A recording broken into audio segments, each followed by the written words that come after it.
Visiting small towns is definitely different than visiting big cities. So what are some tips that you should know when visiting a small town? Well, let's get into it.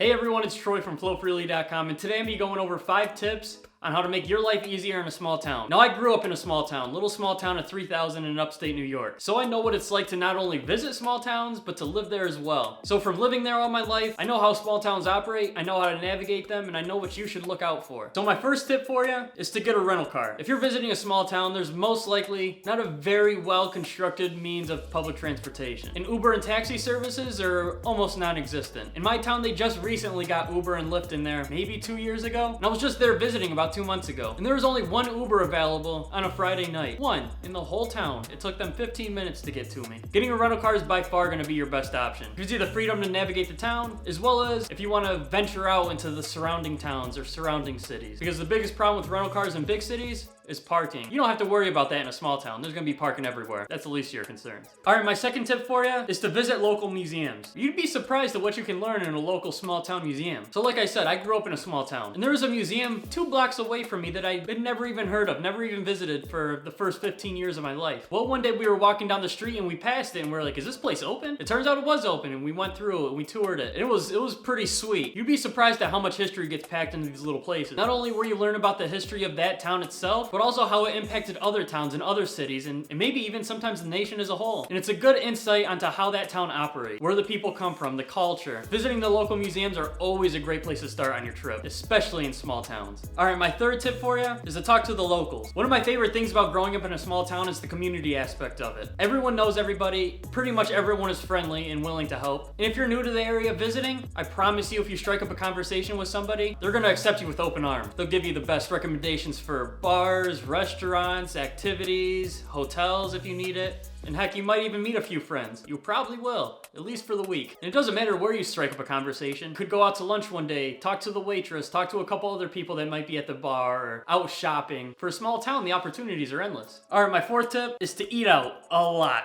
We all know mom and pop shops serve the best food, no matter how big the city is, no matter how small the town is. Those hole-in-the-wall mom and pop shops, that's where the good stuff is. And the great thing about small towns is, it's practically all mom and pop shops. Now granted, you do have your chain restaurants, you know, the common Texas Roadhouse, McDonald's, Wendy's, things like that. But those towns are chock full of great restaurants around every corner. And that's not an exaggeration. Probably every corner has a mom and pop restaurant. So I recommend eating out probably 3 meals a day. Now see, if you know me, you know I love to save money, and eating out is a lot of money. In general, I do like eating in the Airbnb, you know, doing sandwiches or making dinner. But no, if you're visiting a small town, you've got to eat out. Not only is the food awesome, but like the whole atmosphere. If you're not used to it, it's gonna be a huge shock, and a pleasant one at that. And my fifth and final tip is to clear your schedule for a day. So what do I mean by this? I'm always one to plan my trips out. I plan my activities, I plan where I'm gonna eat, what I'm gonna do each day. But if you're visiting a small town, dedicate one day just to do whatever comes to mind, on a whim type deal. Wake up in the morning, where are we gonna get breakfast today? I don't know, take a walk down the street, see what restaurants you find. After that, you know, maybe strike up a conversation with the waitress or the waiter, get some ideas for what you wanna do that day. Oh, they recommended this thing that you've never heard of? Cool, go check it out. On your way over there, oh wow, those restaurants look awesome. Those shops look cool. How about we stop there after lunch? You see what I'm getting at? Just spend a whole day going with the flow, pretend like you actually live there, and getting that experience will probably make it hard to leave at the end of your trip, because little towns are pretty awesome.